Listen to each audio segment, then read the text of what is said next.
Welcome back to the Rogue Wave Podcast. All right, Marvel clearly won the weekend. I don't think there's any doubt about that.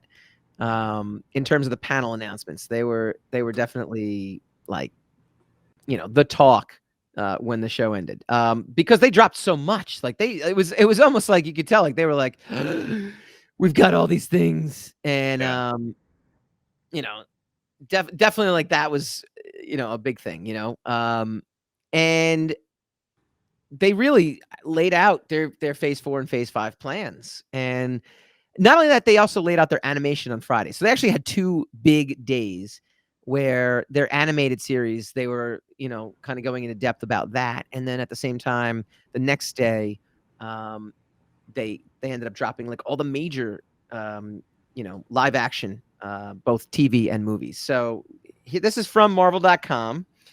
Marvel Studios returned to Hall H at Comic-Con 2022 and packed a punch with a robust rollout of series and films coming soon to the Marvel Cinematic Universe. President Kevin Feige, who was wearing a Miss Minutes hat, led those in the room through a walkthrough of what's coming next for MCU Phase 5 and beyond, and delighted audiences with surprises. All right, She-Hulk, attorney at law. You'll like her when she's angry. Check out the upcoming Disney Plus series streaming August 17th. And one of the fun facts that I read also is that She-Hulk, according to the creator of the show, or the director, or the showrunner, this is going to be Marvel's first half-hour sitcom. Basically, this is going to first true half-hour TV comedy. So that's what she said at the at Comic-Con. Your take on She-Hulk in the trailer that you saw? It looked funny to me. Like, it looked interesting to me. Yeah. I'll have to see, but I mean, I'm kind of oversensitive now because there seems to be a backlash to humor all of a sudden. Right. Even though Ragnarok kind of inspired comedy into the MCU, and it went over really big. Their recent forays into comedy seems to be annoying people. So I might be overly sensitive to it, but it looked funny to me. It looked interesting enough to me. I'll enjoy it. I'm sure there's going to be its detractors, but I'm sure it'll be good.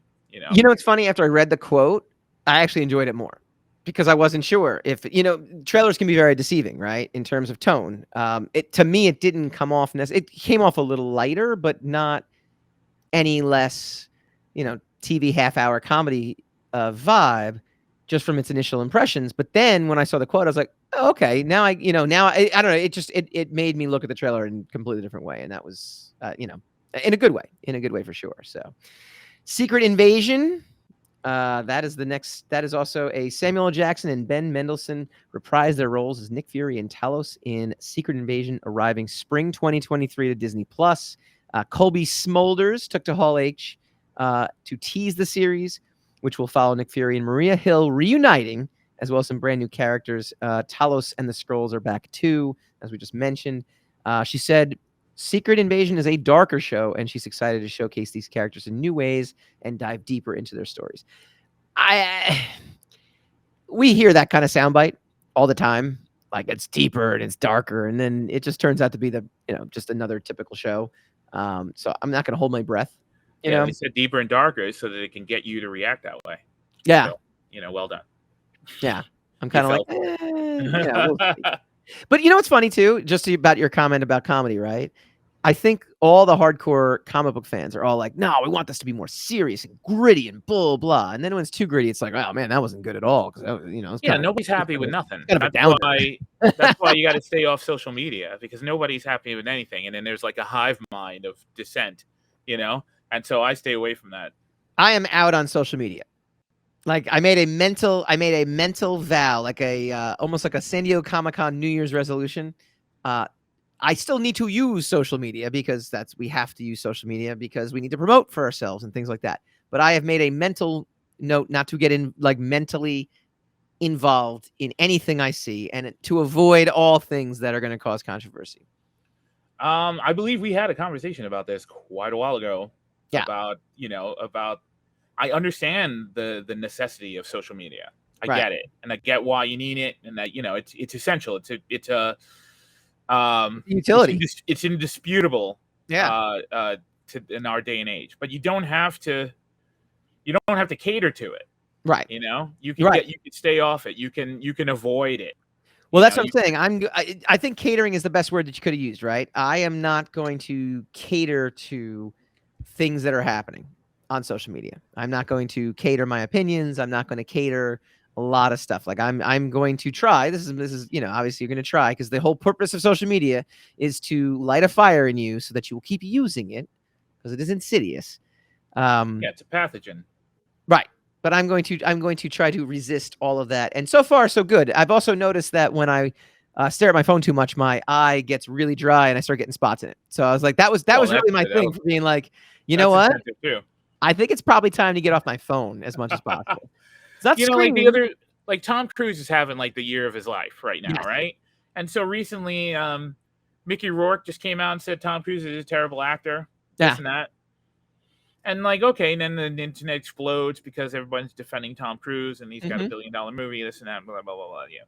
And then, Mickey Rourke's like, yeah, but this and but that and but this and another thing. Okay, fine. Here's the thing. If Mickey Rourke just kept his opinion to himself, yes, none of that would have happened. He could have maintained that Tom Cruise, in his own circle of friends, that Tom Cruise is a terrible actor as far as he's concerned. And then he wouldn't have been roasted. None of that would have happened. Yeah. It's kind of like a mild psychic disease that people get. Like, I feel this way. I got to say something about how I feel about it. And then I got to be upset that everyone disagrees with what I said. I'm going to go a step further on you, though. I'm going to go a step further on you. And I think this is something that because San Diego to me was kind of a break from my routine. It was the first, no, not the first trip I've done. I went to LA in March, but it was the first, as close to a vacation away from everything that I've been doing for the past 2 years. So I made it a point to be like less connected to social media. And what I've realized also, though, is that by consuming so much social media, I'm with you. I don't post politics. I don't post opinions. I use social media as a promotional tool, and that's all I've ever done. However, I do let the opinions I read soak into my brain. And so maybe I'm not doing what Mickey Rourke is doing by posting anything about it. I know I'm not, don't press send. That's our motto on the show. Yeah, but you're still participating. You're still consuming. Exactly. I'm consuming stuff that gets me upset or enraged or gets me, and to the point where, again, I'm walking around being like, I can't, like I'll mow the lawn and I'll have my thoughts to myself and I'll be thinking about like, well, I can't, oh man, this generation does this and I can't believe that person does this. And, and so it stays with you. It stays with me, actually, I should say, past the point. And that's what I realize is what's happening to people out there. And that's why you have the people mumbling on the street, angry at things, because they are letting these conversations in this device that is made to create these conversations in their brain. And they're walking around with it. And it's like, no, I might not be able to help that guy or that girl, but I'm going to help me. I'm going to help me not get enraged. I just saw a journalist say, like, yes, there's a lot of disinformation out there, and there's a lot of there's not a noise. There's a lot of crazy news, and there's noise. It's more the highest interest seems to be to sow chaos by putting as much noise as humanly possible. But he also said, but the consumer, it's also the consumer's responsibility for the news that they consume. Yes, like you have to be aware of the news that you're consuming, and you got to take responsibility for how you consume your news and how you will allow the news you're consuming affect your mental health. Yeah. So, I think, I don't know if we're going to solve the social media problem, because it's just this pervasive tool that people are just going to keep using until it blows up, which is basically the human nature. But we do have to reinstill human responsibility in how we use these tools. Yes. Right? Yes. A hammer is very dangerous if you're using it for any other purpose other than to nail, to put nails in wood. So you have to, I heard a great express the responsibility, or you utilize your responsibility. Yeah, I heard a great. This is from one of my sports radio guys today. He said the Colin Cowherd show. He goes, look, he goes, I've said it on the show before. He's like, we cover the plane crashes, not the plane landings. There's lots of plane landings. We don't cover that. We cover the ones that crash. But that's what And all the social media is. It's all the that's crashes. exactly right. It's all, you know, it's all the explosions. Yep. So Yeah, you're not exactly. getting, And that's exactly what it is. you know, like I'm seeing news prompts about like, you know, it's the, you know, does the announcement of phases 5 and 6 mean that Marvel knows that phase 4 failed? Right. You know, it's like, well, the news is we're getting a phase 5 and a phase 6.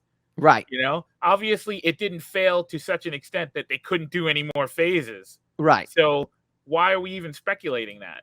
Yeah. And you know, it's just the nature of the beast. It demands its sacrifices. Yeah. So you know, don't be a sacrifice. That's my motto. The other term I thought was pretty good too was don't be a mascot either. Don't put something out on social media that can be used by groups to prove a point. Not that anything we're doing, you know, I think falls into that category, but it's possible, you know. Trumpeting talking points or getting, you know, your grievous, you know, pouring together, whatever your cause is just, you know, putting your hat in the ring in an arena you don't want to be in, you know. You don't have, ultimately we are normal people. We don't have the stamina to be in that kind of arena. And it could have very bad effects on your day-to-day life. Yeah. So just don't do it. So anyway, got to tell you, my little mental exile from social media has been wonderful. It is, and not just social media. Where I am. Yeah, it's a good feeling. All right, getting back to the actual announcements. Ant-Man and the Wasp, that'll be coming out February 17th, 2023. Guardians of the Galaxy Volume 3 will be hitting theaters May 5th. I heard there was a trailer at the convention, but they haven't put it online. For Ant-Man or for the Galaxy? Guardians of the Galaxy. Okay. Yeah. All right. So you obviously didn't see the trailer then. No, yeah. Okay. James Gunn did say that this is the end of the story. You know, some stories have an ending. Doesn't mean everybody dies, but there will be an ending, you know, to this. He said the entire process of working on Guardians of the Galaxy has been about telling one story between the 3 films with a couple sideway adventures into some of the other universes. But I think it really is about the one story. This is about the final arc that we began at the very beginning. So, I mean, you don't have to agree with this. I've enjoyed it, you know. Right. I enjoyed the first one way more than the second one, but I still enjoyed the second one, so I'm looking forward to how they wrap it all up. You don't have to agree with this statement, but Guardians of the Galaxy might have been the biggest success Marvel has ever had. And I'll say it because it's what they're hoping, or they were hoping, or are hoping that phase 4, 5, and 6 will be. Characters that aren't household names that happen to break out, you know, beyond what is on the comic book pages. Look, Guardians of the Galaxy to me was the Jim Valentino run in the early 90s, which I thought was great. It had Yondu. It had some of the characters that we know from Guardians of the Galaxy. But the movie was based off the short-lived Mark Millar miniseries. And, you know, even that, while Mark Millar is a huge name in comics, his Guardians of the Galaxy run wasn't the reason, you know, like he's on the map. But that movie... I was definitely not a reader of Guardians of the Galaxy before the movie. Right. So I think in that sense... Guardians has to be the biggest thing Marvel's ever done because, you know, Spider-Man's going to do great because it's Spider-Man. Even Iron Man, you know, that's a household name. Captain America, these are all household names. Thor, you know, these characters have been around a long time and have a built-in fan base. Guardians of the Galaxy didn't. So, you know, this is the template for Moon Knight. This is the template for and what's promising, what not promising, but what I hope is proof of concept for studios. Guardians of the Galaxy is a really great movie with really great characters. It also has really great actors too. Moon Knight is a good example of it kind of had 2 of the 3. And, you know, as a TV series, to me, you know, I'm not gonna compare my level of excitement for Guardians of the Galaxy and how it ultimately made me feel versus Moon Knight. You know, but Moon Knight had a great actor and it had an interesting concept. But, you know, as a series, there's definitely some things about it where we're like, all right, it doesn't pack the same punch as what the first Guardians of the Galaxy did. I thought, to me, just from a movie in general, I'm like, wow, that was a great film. That was a great story that had great characters, great actors. You know, it it didn't matter that it was a Marvel movie. And I think that's what these phase 5 and 6 characters have to hope that they do, is just tell a really good story in a really good way. And people Well, I mean, will. a really good story is relative. I don't subscribe to tell really good stories, because Okay. whenever someone says that, you ask them, well, what does that mean? And then they can't tell you, Right. right? I do agree, though, that they need to be character driven. Yeah. And I think the story is secondary. I think if you have a character, because you don't really care about what Iron Man's doing, because you know Iron Man. So if Iron Man goes to the laundry, you're like, all Yes. right, I'll check that out, Or Wolverine, Wolverine goes to the supermarket, because Wolverine so well. Then the story runs secondary to whatever shenanigans Wolverine is up to, because it's driven by character.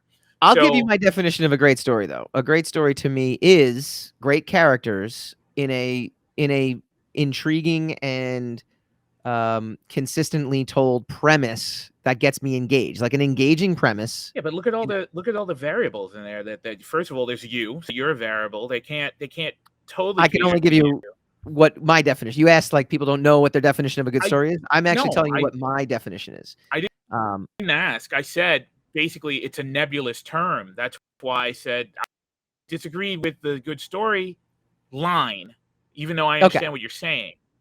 I'm saying I agree that they need to be character driven, and I think the stories are secondary. I think if you drive everything with character, you don't really care what the story is. But if you go more spectacle than character, then you kind of get into danger of maybe Love and Thunder territory or something like that, where the character's sort of there, but it's more about the look and the feel and the atmosphere, and sometimes that doesn't grab you. Whereas if it's all character, you don't care what's going on a lot of times. I agree with your statement with the spectacle. I'll push back a little bit on you don't care what the characters are up to, because I think that's part of it too, especially if it's a sequel or something to that extent, to where part of like introducing, like part of a part 1 to any movie, or first installment of a movie, when you're first getting to know the characters, you don't know the characters, so you're along for the ride, with them, but then subsequent films, I think that can happen where you know what to expect from Chris Pratt, you know what to expect from Star-Lord, you know what to expect from certain characters, so that at that point I think it hinges more like what they're up to now is just as important as who they are, because they've already been established. And so that would be the only thing. Would you agree that in order for stories to make sense, you have to know who the characters are in the first place, so that you can formulate stories behind them? Yeah, that's exactly what I said. The part one, you're learning the characters as you go along. So the story, you don't have a point of reference for whether or not what the characters are doing is any good, because you don't know what to expect. You're learning the characters. But once you do learn the characters and know the characters, like that's why sequels are hard. It's not easy to do that. Like why was Spider-Man 2 one of the greatest comic book films in both of our opinions? I think it's because he'd already established the characters in the first movie, brought in another equally as impressive character in Dr. Octopus, but then also what Dr. Octopus was trying to accomplish, like what scenario was set up, was also just as riveting, made sense. It wasn't, kind of like out of left field. I know it's riveting to you, though. That's what I'm saying. The thing is, agreed, right? That Spider-Man 2 is one of our best. We would put that up there as one of the best ones. And I'm just saying, I think that's I'm sticking with the original scenario that you put down as to explaining what the process or the formula may or may not be in making Phase 5 and 6. Yeah. On par with the success of Guardians of the Galaxy. And whereas the only thing I disagreed with you, and I don't really even disagree, I just said that the term of good story is nebulous, because there's been a lot of stories that people think are great, sure, but I think were rudimentary or terrible, and vice versa, right? Yeah. So basically, the only thing we can all agree on is that we enjoy these particular characters, and that you're in a better position to tell a better story if you I wholeheartedly agree with that part. Yes, absolutely. Okay. That's what I'm talking about. Yes. So like if you're in the process of branding or making an IP, learn your characters first, and the stories for them will come. Correct. The stories have to be secondary to the characters, though. Correct. That's Yes, all I'm I saying. agree. I agree 100%. I agree 100%. All right. Black Panther Wakanda Forever, brand new teaser trailer and poster. So, I'm sure you've seen the teaser trailer at this point. They alluded to the fact that T'Challa is no more. Yes. What that means, I don't know. What do you mean? What's that mean? It means he's no more. Okay, here's the thing. Is he dead? Is he just maybe gone? Is he off? Like, we don't know what that means exactly. But when Angela Bassett says that my entire family is dead, then yes, I suppose that means that he's no longer part of the story. No, I know. I think it's an interesting place to go with it. I think this is my prediction. Sure to go wrong. I think that they're going to actually kill T'Challa off in this movie, out of respect for Chadwick Boseman. I think because this is a multiverse, though, I think all bets are off for the future movies. I think they're going to end up recasting T'Challa, but it's not going to be our world T'Challa. It's going to be a different T'Challa. It's going to be I did it with Spider-Man, where Tobey Maguire and Garfield look nothing like what's his name, Tom Holland. So right. It's fine. I just think they need to stay away from that, only in the sense that they don't know. And we don't know. We will know soon, because we only have one movie. We don't know why everyone loves Wakanda. We don't know if it's Wakanda and the whole atmosphere of it, or if it's just because of Chadwick Boseman. Yeah. So, out of defense, for the franchise, what we have left is Wakanda. We do not have Chadwick Boseman, so we will elevate Wakanda, and we will find out whether these movies were successful because of Chadwick Boseman, or because of because of Ryan Coogler and the world building of Wakanda in and of itself. And there's really no way to do that but the way they seem to be trying to do it. Yeah. No, I agree. I think if this tanks itself, if they decide to make any more, then they'll probably use the multiverse and recast him. But it's gonna be tough, man. That's like replacing your lead singer. It doesn't work. I know. It doesn't always work. Not everyone is Van Halen, and where they I agree. I do. Sammy Hagar. 2 takeaways that I got from the teaser. One, I wish they would have cast a different Namor, only because he really resembles Jason Momoa a lot. Like, not in terms of size, like his actual muscles, just face. Like, he's got the beard and the long hair, and I don't know. It felt a little too close to Momoa for me. Well, there's going to be comparisons because it's going to be the underwater gods and people moving underwater. I read that they're going to have to take some. They're going to have to take some lead from the Aquaman movie, because they did the underwater scene so well in Aquaman. And you have to give DC that they did a great job. Absolutely. The craziest thing is, I would sit there and tell you that Aquaman, I think, is one of their strongest IPs right now, which for living in the Entourage world, makes sense. But obviously, we're not. So, back when Entourage was out, it was a joke, right? The fact that they made an Aquaman movie was a joke, right? The other thing I took away from the teaser, though, too, is one of the reasons I know culturally Black Panther hit at a very important time, at a very interesting cultural crossroads time, and that's what made it so big. But for me, is I just thought Ryan Coogler, the way his cinematography is, and I know there's a cinematographer, but he's the director, the way his vision of things just feels bigger than any other Marvel movie I've seen to date. There's something about the scope of his landscapes, the scope of everything, and seeing those underwater shots, I'm like, oh man, that looks like visually just super stunning, and that's what the first one was for me too. So I think I'm like excited that it's going, it has that going for it. I think the reason that trailer is exciting, and it's weird to me because I've watched that trailer more than any other trailer I've seen in a long time. Like every time that trailer's come up on my recommends, I'll just watch it. Okay? Yeah. I think that trailer is very strongly character driven. Like it elevates the majesty of Namor, even though we don't even know who he is yet, right? Sure. He's an ominous figure in the Right. it elevates the Dora Milaje, it elevates the Queen, it elevates Shuri. So it follows character. It didn't show us a lot of amazing, fight scenes and jumping around and explosions. It just stayed very character centric, and that apparently inspired a lot of people because there's the response to that teaser has been astronomical. I think it's going to be fantastic. I really do, and I think there's something about. Well, you know what though? Again, in terms of the way Coogler shot the first Black Panther, and the way this trailer looks, it's seamless. It's like it looks like it's.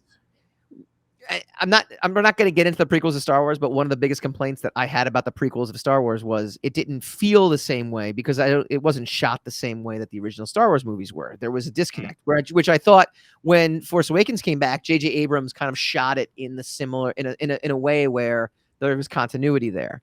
So we see that didn't have anything to do with quality then. No, but I mean, look, one of the things I remember walking away from the prequels is like, it didn't feel like Star Wars. Why didn't it feel like Star Wars? Because it didn't look like Star Wars. It looked different. Now, you could say. I remember walking away from the sequels going, it didn't feel like Star Wars because it was written like crap. No. Again, this is not a debate. I'm just messing with you. I'm using it as an analogy for something. So there's continuity to me already between the first one, which was just so epic and magnificent, to the second one, and so hopefully it's a good story. I agree. Hopefully it's got good characters. All right, let's roll through. Someone did say that it just basically destroyed Avatar. Absolutely, I agree with you 100%. I don't know about that. I think there's room for both of them. From a trailer standpoint, agreed, and also just from a what's funny? Out of all the Marvel announcements yesterday on the Friday about the animation, I looked at I Am Groot and I'm like, I guess it's a cartoon, but that actually could pass as a live action movie because of the animation. But then I look at Avatar and I look at I Am Groot and I'm like, those are both cartoons. Do you know what I mean? Like if you're calling I Am Groot an animated movie, then yeah, I'm calling Avatar an animated movie. Whereas this one didn't look animated; it looked like. This is fair enough. Impressively live action. We will see. That's the wonder of it all. A bunch of announcements after that. Echo, which we knew was coming. Maya Lopez, gets her own series. We'll see. Not a huge character in the comics. I mean, she was a good supporting character in the comics, but in terms of having her own series, never.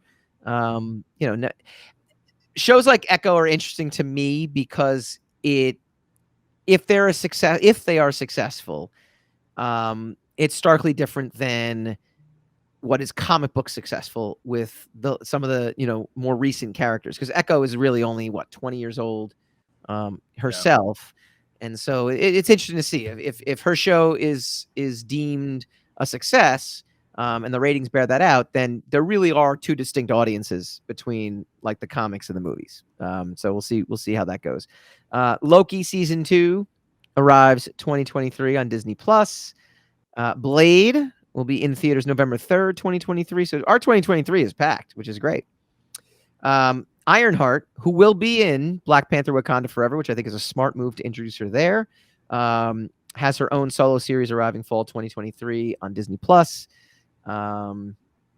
Agatha, or All About Agatha, Coven of Chaos, she'll be in winter 2023. So good for Catherine Hahn, because I think she's a fantastic actress, and I'm glad that she's an unlikely star, right, in the Marvel universe. I wouldn't have thought the MCU, that Catherine Hahn, who is just a legendary, to me, comedic character actress, would be, you can't predict these things, and that's a good thing. It's like, who would have thought she'd be a breakout star? But that's fantastic. I'm thrilled. And then I think the big one, I think this is, to me, this has got me the most excited in terms of what's coming on Disney Plus. But we got to wait basically a year and a half for this, is Daredevil Born Again. So Charlie Cox. 18 episodes. How many? 18 supposedly. Really? All right. Yeah. Charlie Cox and Vincent D'Onofrio. But that's spring 2024. You've got Captain America: New World Order, May 3rd.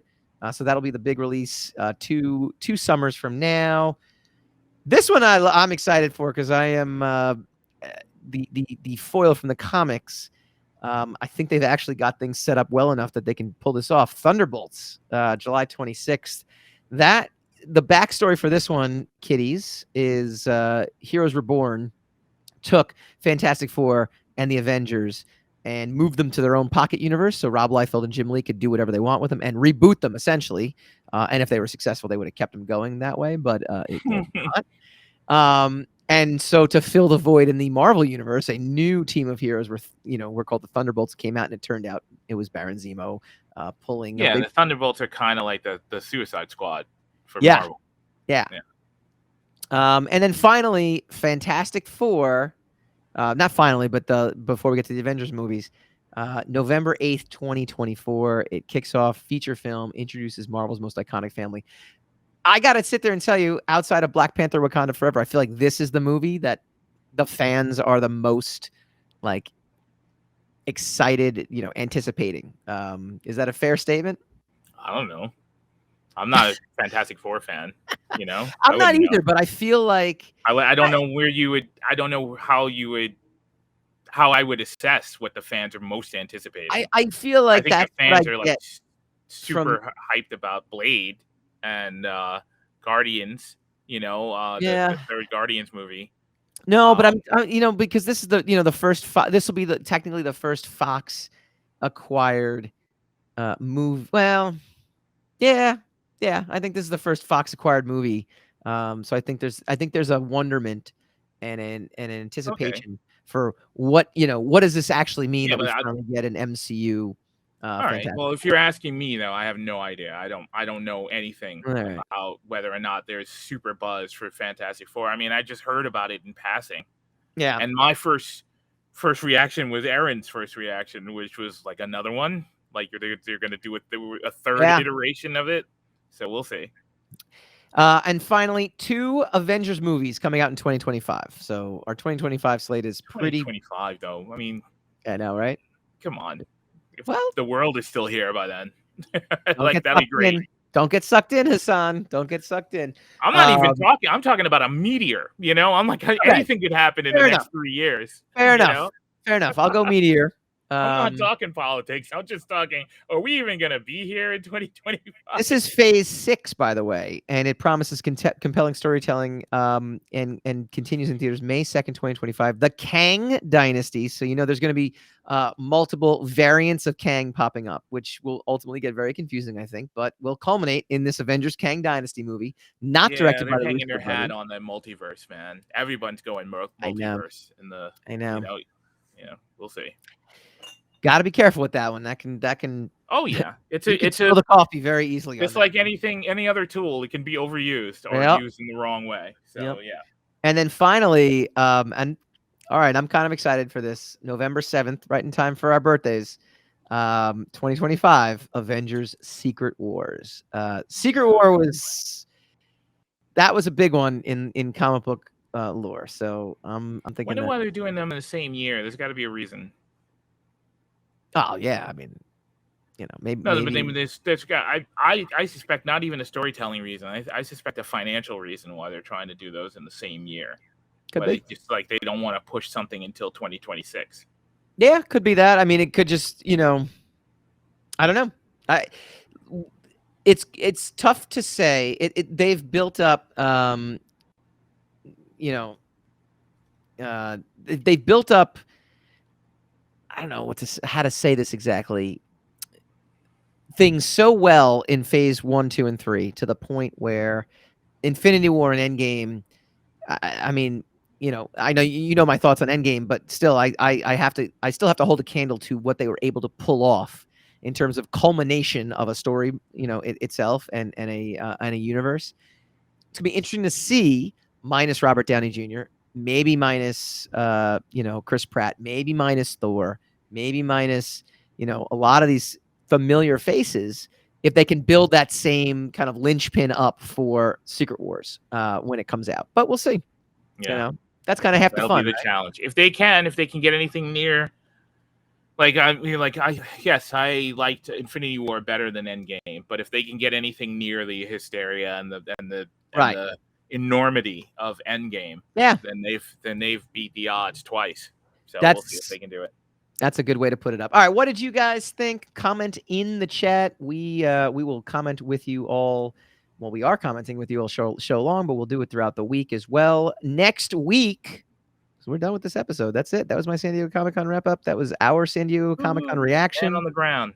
That was our man on the ground. Hell yeah! First, you got to send me back there again next year. I'm down. I got no correspondent. Michael Dolce. Don't ask me to attend any panels. I will be at the bar. We got Kurt Zauer, independent creator. He's got an Indiegogo campaign going on right now with some familiar Rogue voices inside, which is pretty cool. And we will digest all the latest pop culture news. We will see you guys next week.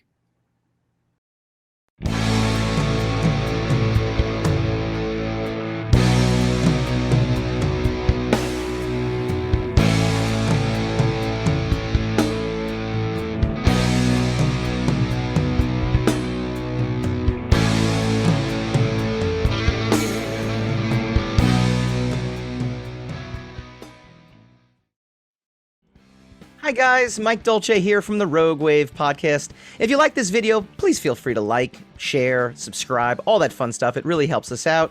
Leave a comment, let us know what you'd like to see in future episodes, and tune in every Wednesday night, 8 p.m. Eastern for a brand new episode of the Rogue Wav Podcast.